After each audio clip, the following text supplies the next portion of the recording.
Madame, Monsieur, bonsoir, bienvenue aux 20h. Le Vatican n'est pas satisfait par la déclaration de Monseigneur Williamson. L'évêque qui a nié l'existence des chambres à gaz a bien demandé pardon, mais il n'a pas renié ses propos. En Guadeloupe, les principales organisations patronales refusent ce soir de signer l'accord sur l'augmentation des salaires. Par ailleurs, 6 personnes ont été placées en garde à vue dans l'enquête sur la mort d'un syndicaliste la semaine dernière. Interdire le téléphone portable aux jeunes enfants, c'est ce que souhaite faire la secrétaire d'État à l'écologie, Chantal Joanneau. Au nom du principe de précaution pour leur santé, elle souhaite aussi rendre obligatoire l'usage de l'oreillette filaire pour les moins de 12 ans. À ne pas manquer ce soir, juste après ce journal, le choc France-Galles au Stade de France dans le tournoi Destination. Les Bleus affrontent les Rouges, tenants du titre. Et puis nous parlerons aussi cinéma dans ce journal avec une invitée qui a fait rire et rêver des centaines de millions de fans de la série Friends dans le monde. Jennifer Aniston est avec nous pour parler de son nouveau film, Marley et moi. On commence avec la demande de pardon exprimée par Monseigneur Williamson hier, une demande jugée insuffisante ce soir par le Vatican, car l'évêque négationniste ne revient pas sur ses propos niant l'existence des chambres à gaz, et qui plus est, les mots choisis peuvent paraître pour le moins légers. Il regrette d'avoir fait de la peine à ceux qui, je cite, ont subi des injustices sous le régime nazi. Gérard Grisbeck, Karine Guillaume. C'était il y a 48 heures à peine à l'aéroport de Londres. Depuis, personne n'a pu l'approcher. L'évêque Richard Williamson venait d'être expulsé d'Argentine en raison de ses propos niant la Shoah.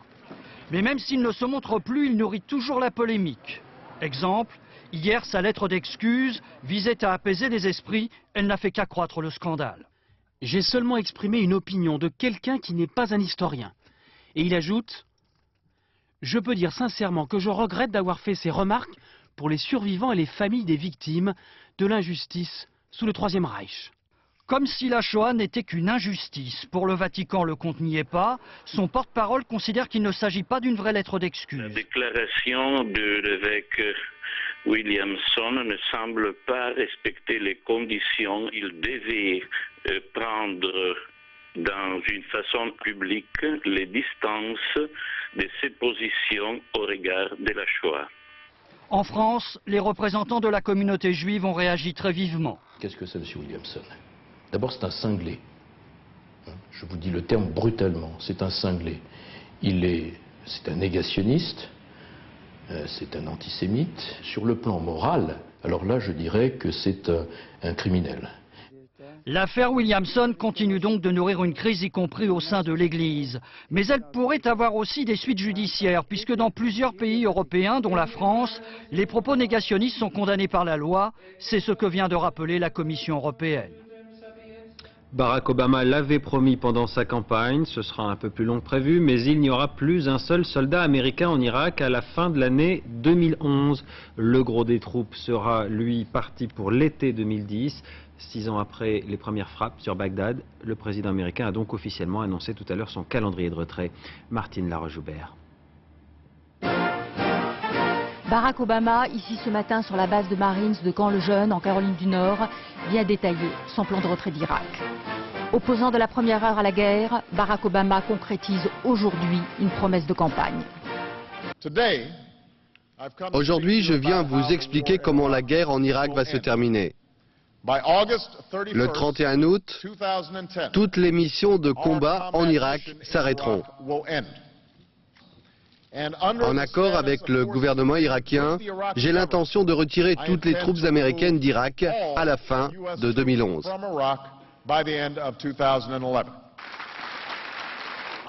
142 000 soldats sont actuellement déployés en Irak.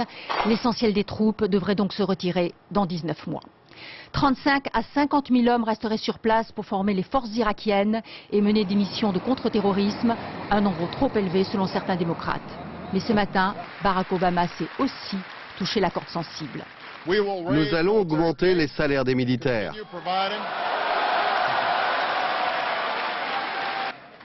Je savais que vous alliez applaudir.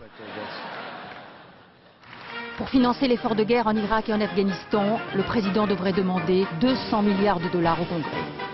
Barack Obama se réserve la possibilité de modifier son plan si la situation sur le terrain l'exige. L'Irak demeure un pays fragile, mais le président est pour le moment confiant dans sa stratégie. Le spectre des incendies ressurgit en Australie. Les flammes dévorent en ce moment les forêts du sud-est du pays, dans la région de Melbourne, où des feux avaient déjà fait 210 morts au début du mois. Et du coup, par précaution, des milliers de personnes ont dû évacuer leur maison aujourd'hui. 3000 pompiers ont été mobilisés sous une chaleur d'enfer. La température frôle les 40 degrés à l'ombre. En Guadeloupe, on l'a appris tout à l'heure, 6 Guadeloupéens ont été placés en garde à vue dans le cadre de l'enquête sur la mort d'un syndicaliste tué la semaine dernière. Il avait été tué par balle alors qu'il approchait d'un barrage de manifestants avec son véhicule. Bien sûr, les 6 personnes arrêtées, 5 l'ont été hier. La 6e se serait spontanément présentée à la police aujourd'hui. Le procureur parle d'éléments concordants multiples et sérieux à l'encontre de ces suspects. Sur le front des négociations, maintenant, les participants espéraient avoir trouvé un accord la nuit dernière, mais aujourd'hui, les principales organisations patronales refusent de le signer. Les négociations doivent donc reprendre d'une minute à l'autre, mais sur le plan de l'activité économique, l'heure semblait plutôt au redémarrage aujourd'hui. Sur place, Julien Beaumont, José Boulestex. La Guadeloupe respire, et voici son poumon économique, le quartier de Jarry. Ce matin, embouteillage et magasins ouverts, comme cet opérateur téléphonique. Après plusieurs semaines d'une activité au ralenti, enfin les clients reviennent, de bon augure pour la suite. C'est un jour normal, on peut dire que l'activité a repris à peu près normalement, et puis chacun reviendra au fur et à mesure pour qu'on puisse lui rendre service. Mais c'est une activité qui reprend à peu près normalement. Plusieurs jours de négociations et un accord à minima. Certains bas salaires devraient prochainement avoir accès à une prime mensuelle de 200 €. Un accord et des désaccords. Le MEDEF, qui a suspendu les négociations, refuse de le signer. Les patrons jouent la montre. Dire qu'il y a le 1er mars, il y a des salariés qui vont toucher 200 €, il y a quand même des conditions d'application qui doivent être validées d'abord. Donc je pense que là-dessus, il faut savoir aussi raison garder. Mais dans ce rapport de force, le collectif syndical du LKP peut compter sur le soutien de la rue. Pratiquement 40 jours de grève qui ont laissé des traces. C'était la Guadeloupe tout entière qui a descendu dans la rue. Je viens, il n'y a pas d'âge. Hein. Alors là, oui, je suis fier. C'est bien pour la Guadeloupe de baisser un peu de tout et d'avoir eu les 200 € en plus. Des négociations doivent se poursuivre tout le week-end. Elles portent sur le paiement des jours de grève ou encore la baisse des produits de première nécessité. Des discussions sans que tous les acteurs soient présents autour de la table. Preuve que le conflit n'est pas fini. Et en Martinique, maintenant, la tension dans la rue semble être un peu retombée. Les appels à rester chez soi la nuit dernière ont été plutôt suivis, mais la pression reste forte pour que les négociations aboutissent rapidement. À Fort-de-France, Loïc Delamornay, Guillaume Michel. Du travail, pas la charité. En créole, les militants du collectif défilent dans les rues de Fort-de-France pour maintenir la pression et la détermination, alors que les négociations ont repris ce matin. Les revendications ne sont pas forcément les mêmes qu'en Guadeloupe. Demande d'une prime supplémentaire de 250 € pour les jeunes RMistes, baisse des prix dans la grande distribution et surtout hausse de 350 € pour les plus bas salaires, une exigence ramenée depuis à 250 € par les syndicats. La plupart des gens dans ce pays sont arrivés à un état d'indignité. On n'en peut plus parce que justement les gens ne parviennent plus à vivre avec ce qu'ils ont comme argent ou comme revenu. Parmi les militants, beaucoup de fonctionnaires. Assurés de conserver leur emploi, ils expliquent ne pas faire grève par facilité, mais par solidarité. Les fonctionnaires ont la possibilité de faire des grèves perlées, c'est-à-dire qu'aujourd'hui vous êtes en grève, demain vous ne l'êtes pas, vous vous arrangez entre vous. Et l'argent que nous allons récupérer en fin de mois, plusieurs mouvements se sont organisés au niveau des jeunes fonctionnaires ou des gens comme moi. Sur nos salaires, nous allons prendre des jours qui nous seront payés pour verser à une caisse pour aider justement ceux qui sont en grève. Cet après-midi, ici à la préfecture, les négociations porteront sur l'éducation, l'un des 40 points de la plateforme de revendication du collectif. Des négociations qui semblent se dérouler dans un climat plutôt serein. Cela ne veut pas dire pour autant qu'elles seront rapides. On vous en a parlé toute la semaine en marge de la nomination du monsieur économie de l'Élysée, François Pérolle, à la tête du futur Ensemble, Caisse d'épargne, Banque Populaire. On a beaucoup évoqué la fameuse commission de déontologie. Alors cette commission a pour but de statuer sur le cas des fonctionnaires qui veulent partir dans le privé. Comment fonctionne-t-elle? À qui s'applique-t-elle? Et aurait-elle dû rendre un avis dans l'affaire dont on vient de parler? Élément de réponse avec Sophie Brune et Pascal Caron. Depuis hier, la Banque Populaire et les caisses d'épargne ont porté à leur tête François Pérolle sans attendre l'avis de la commission de déontologie. Comment cette commission est-elle saisie? C'est le fonctionnaire lui-même désireux de partir dans le privé ou bien l'administration dont il dépend qui le fait. D'après Olivier Fouquet, président de cette commission, saisir cette instance est facultatif dans 95% des cas, obligatoire dans les 5% restants. Sur quel texte la commission s'appuie-t-elle pour rendre son avis? Elle a deux références, le code pénal et la loi de modernisation de la fonction publique. Le code pénal définit une prise illégale d'intérêt, la loi s'intéresse aux questions de déontologie. De façon plus précise, le code sanctionne le fait qu'un fonctionnaire prenne un intérêt dans une entreprise dont il a assuré la surveillance ou le contrôle. Dans ce cas, il est passible de 2 ans d'emprisonnement et de 30 000 € d'amende. Alors, qu'en est-il de François Pérolle? En tant que conseiller de l'Élysée, il a traité aux côtés de Nicolas Sarkozy la crise financière. Il a notamment participé aux réunions avec les banquiers français. Quel a été son rôle dans la fusion entre les deux banques? Toute la question maintenant est de savoir si dans les faits et juridiquement parlant, on peut démontrer que le secrétaire général adjoint de l'Élysée a effectivement mis en œuvre et joué un rôle fondamental dans le rapprochement entre les caisses d'épargne et les banques populaires. La commission de déontologie, elle, tiendra sa prochaine réunion le mercredi 11 mars. Et on en vient à l'interview politique de ce vendredi. Il a lâché l'un des plus gros ministères du gouvernement, celui du Travail, pour prendre la tête de l'UMP. Il sillonne la France en ce moment pour faire remonter, comme on dit, le sentiment des Français au président de la République. Xavier Bertrand répond aux questions de Véronique Saint-Olive. Les Français disent que c'est difficile, qu'ils se posent des questions. Et ils se posent des questions comme on s'en pose aujourd'hui partout dans le monde face à cette crise, qui est une crise sans précédent.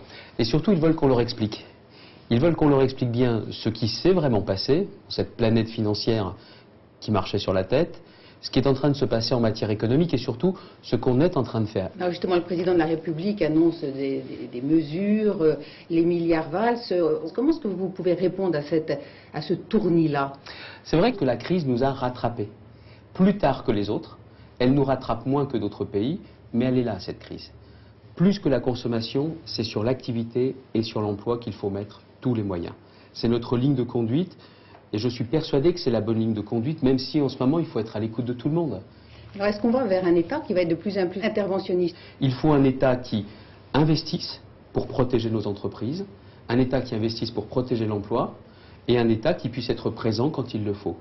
Mais au final, je préfère qu'il y ait un État garant plus qu'un État gérant à proprement parler. La crise aux Antilles ne semble pas prête de se terminer, puisque après la Guadeloupe, la Martinique aujourd'hui est un peu à feu et à sang. Il faut reconnaître que là-bas, notamment en Guadeloupe, on a mis du temps avant de pouvoir vraiment se parler. Mais n'oublions pas ce qui se passe aussi à la Martinique. La première des choses, c'est qu'il doit y avoir l'ordre républicain. La sécurité des biens et des personnes et aussi la sérénité. Si vous voulez trouver des solutions, ce n'est pas dans le tumulte. C'est pas avec des manifestations qu'on y arrivera. Vous êtes maintenant le patron de l'UMP. À quoi ça sert l'UMP? Est-ce que c'est simplement l'outil à venir du président de la République pour une nouvelle campagne présidentielle?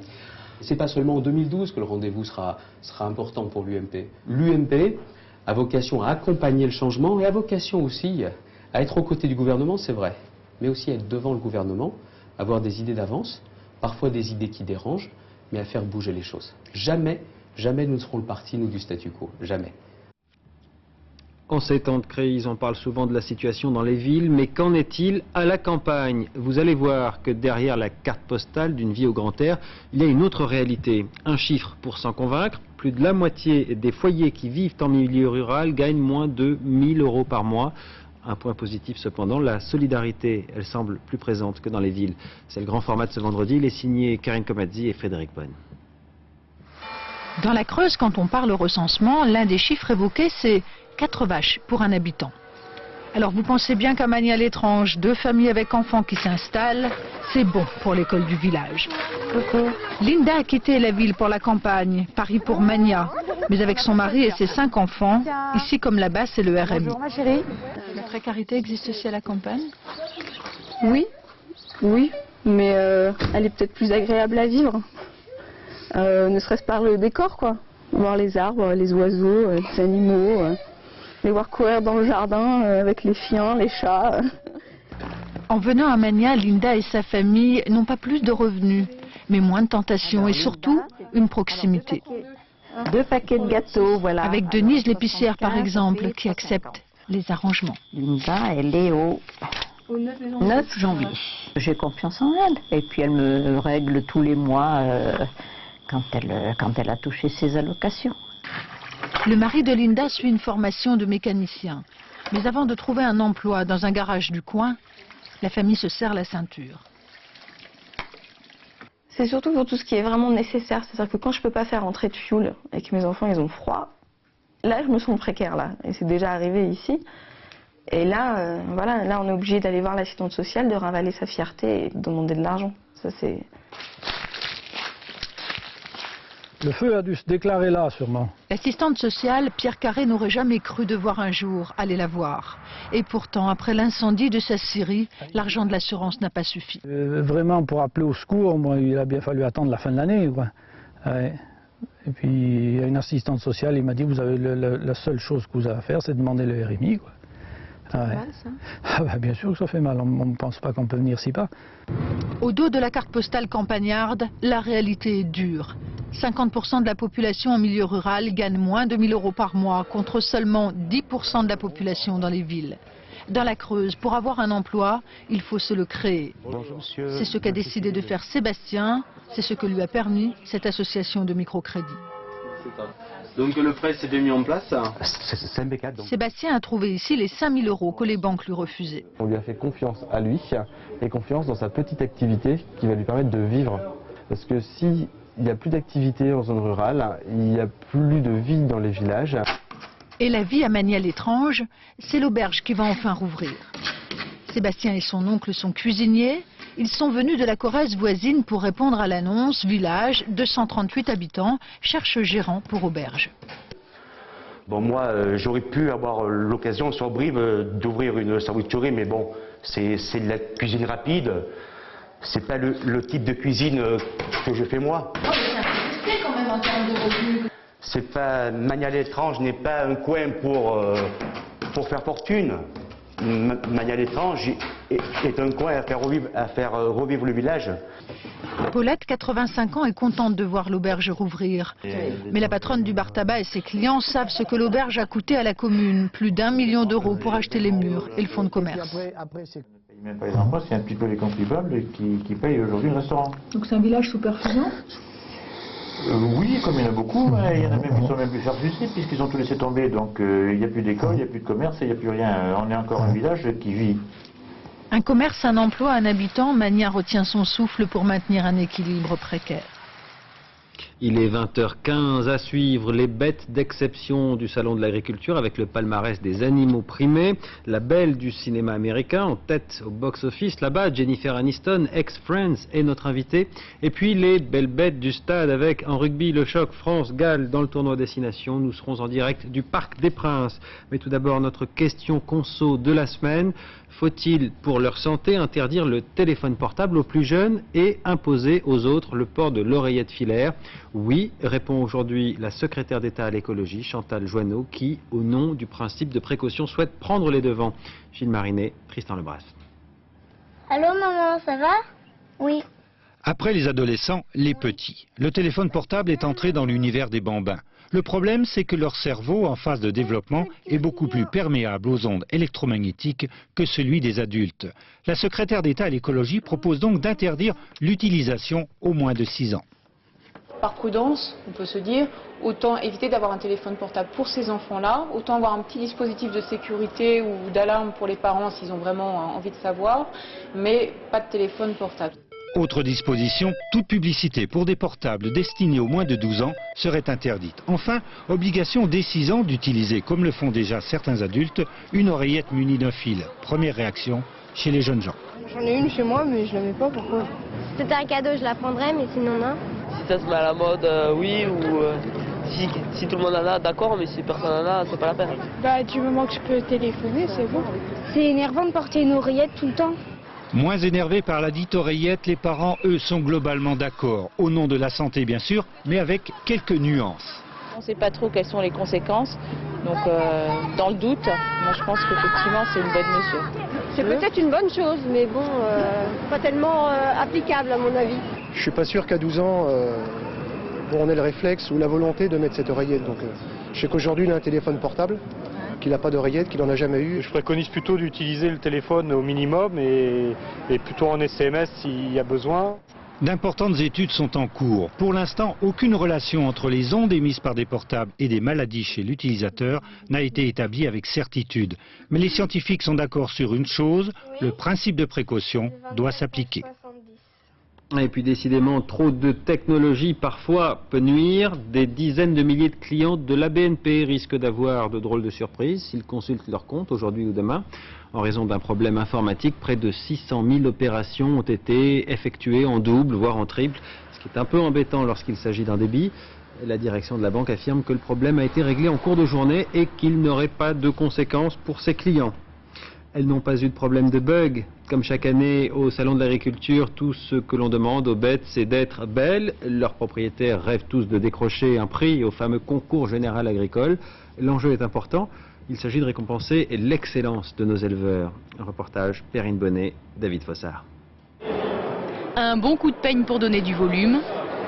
De la laque, parce qu'elle le vaut bien. Toscane est préparée comme une star. Normal, c'est la tenante du titre 2008 de la plus belle vache flamande. C'est toujours un peu stressant. Le fait qu'elle ait été championne l'année dernière, le fait de remettre en jeu le titre, on espère que ça sera aussi bien que l'année dernière. Toscane est la mascotte du lycée agricole du Genêt dans le Nord.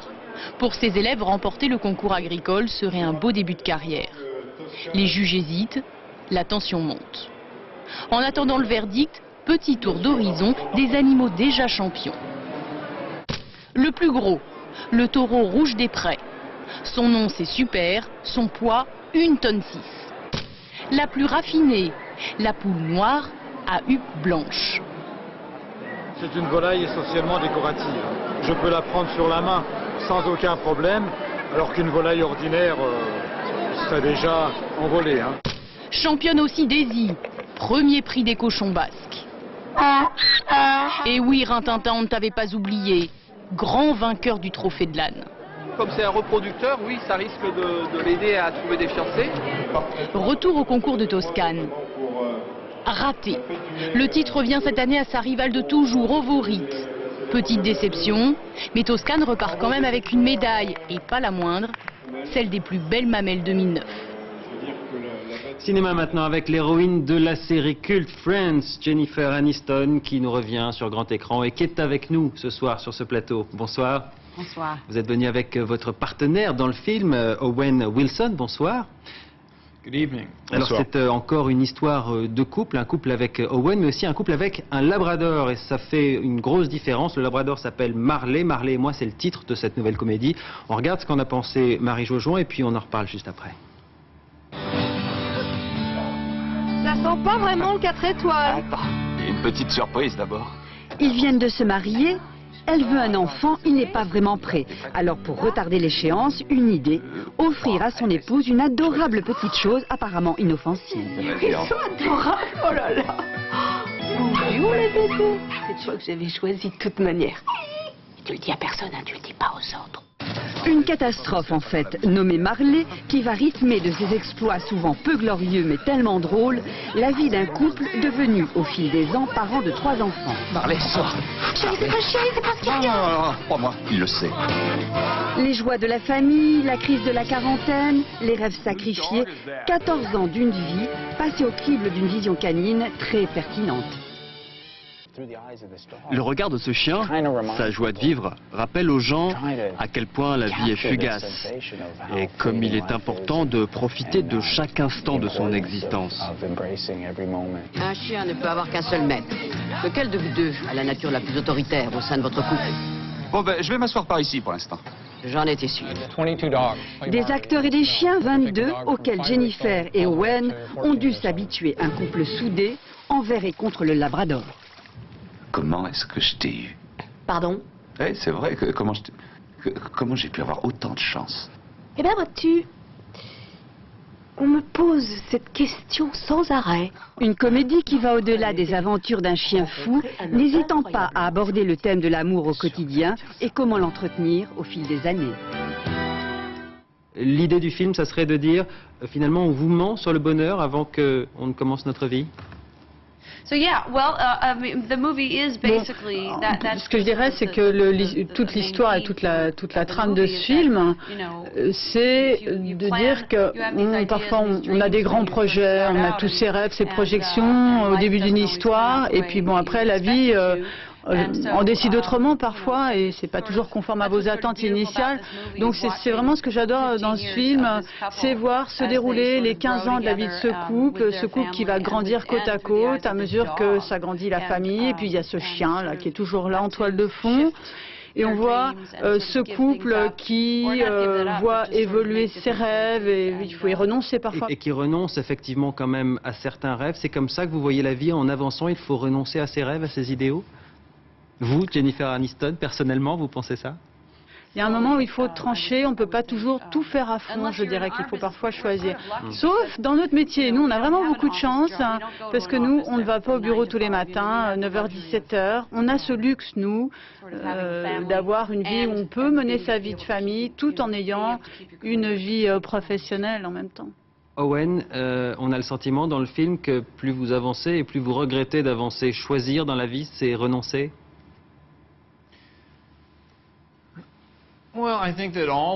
Écoutez, je pense que, effectivement, tous les jours, il faut faire des choix par rapport à ce qu'on décide de faire.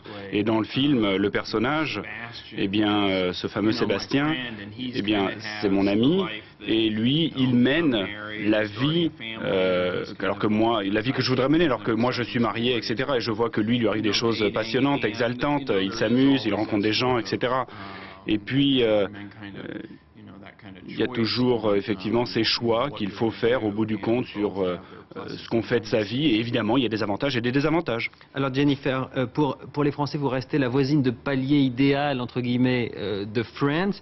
Est-ce que cette image de la jeune femme qui cherche l'homme de sa vie, ça vous correspond? Est-ce que vous croyez à l'idée de l'homme de sa vie? Non. Non, je pense pas, franchement. Tout dépend de votre idée du bonheur. Le bonheur, c'est ce que l'on fait chaque jour de sa vie. C'est ça, c'est votre quotidien. Si vous mettez effectivement tous vos œufs dans le même panier, vous êtes un petit peu en train de vous mentir et vous vous privez de beaucoup de choses. Génial, hein, aussi bien homme que femme d'ailleurs. Dans le film, vous lâchez votre travail de journaliste pour vous occuper de vos enfants. C'est quelque chose que vous pourriez faire dans la vraie vie, ça, lâcher le côté professionnel pour s'occuper de cette partie privée? Ça vous correspond?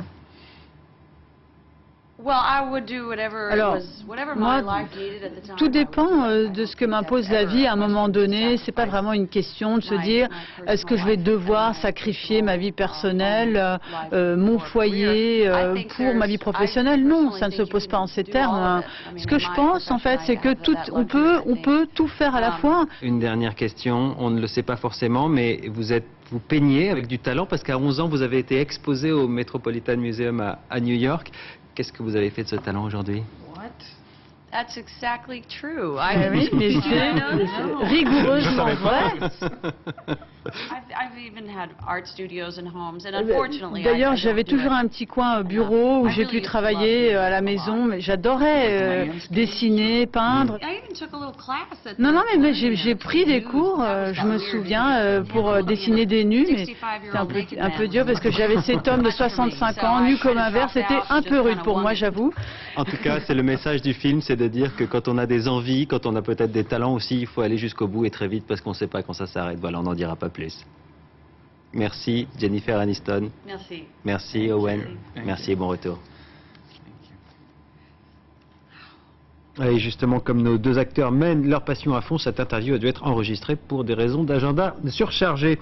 On en vient au football avec la belle opération des Marseillais hier soir sur ce magnifique coup de franc de Ben Arfa. L'OM a rattrapé son retard du match aller face au Twente des Pays-Bas. Le match a ensuite été remporté au tir au but. Sur un mauvais cadrage, les Marseillais ont décroché leur place en 8e de finale de la Coupe de l'UEFA où ils rejoindront le PSG et Saint-Etienne qui ont aussi gagné leur match hier soir. Mais l'événement sportif ce soir, c'est bien sûr le tournoi Destination avec le choc France-Galles. À ne pas confondre avec la chanteuse, ce ne sera pas une douce musique pour les Français si l'on en croit les spécialistes. Christophe Duchiron, Mathias Barrois. Cette semaine, les Bleus les plus gaillards ont soulevé de la fonte et c'est moins d'efforts apparemment que de soulever les foules du tournoi Destination. Pour tout dire, c'est un 15 de France armé d'un moral de crevette qui va défier l'équipe du Pays de Galles. Alors que les Rouges restent sur 2 victoires en 2009 et un festival pyrotechnique l'an dernier à Cardiff pour fêter le Grand Chelem. Bref, d'un côté, il y a un rugby qui fait des étincelles et de l'autre, c'est en quelque sorte le bûcher des vanités. C'est sûr que comme ça, si on dresse le constat simple de dire l'équipe de France, encore une fois, joue le match le plus important du tournoi avec une nouvelle charnière, sans un buteur expérimenté, sans un expérimenté, j'accepte cette critique.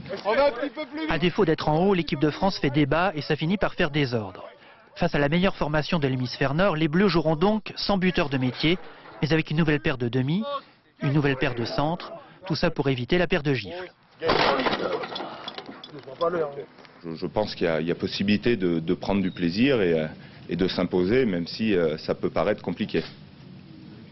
On est outsider, on est là pour se faire plaisir, pour montrer aux Gallois qu'on n'est pas si ridicule que ça. Donc voilà, on va y aller tranquillement, on va se jeter dans la bataille. Après le café, nous attendons avec impatience le livre d'or et l'addition. Il y a 2 semaines, le 15 de France a vaincu l'Écosse et c'était une toute petite addition. Le match fut comme le temps, gris et terne, si bien que les vainqueurs ont fait un demi-tour d'honneur pour fêter un demi-succès au cœur d'un stade à moitié vide. Mais attention, c'est souvent quand il est au creux de la vague que le rugbyman français refait surface, alors sait-on jamais. Ce soir sera peut-être le soir du franc succès et du tour complet.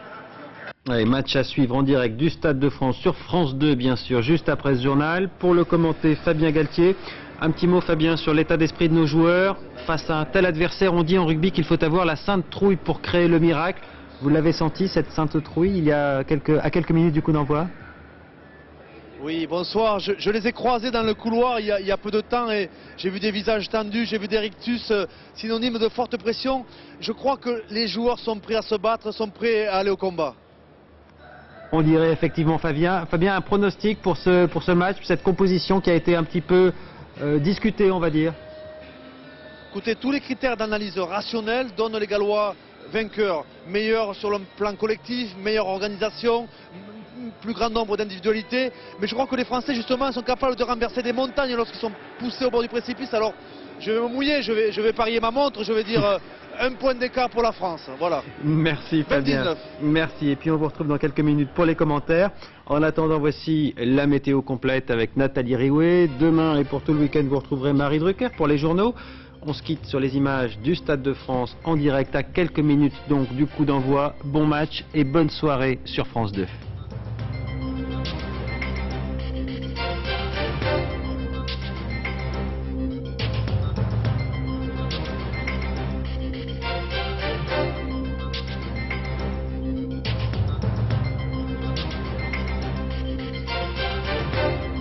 L'info en continu, c'est aussi sur France2.fr.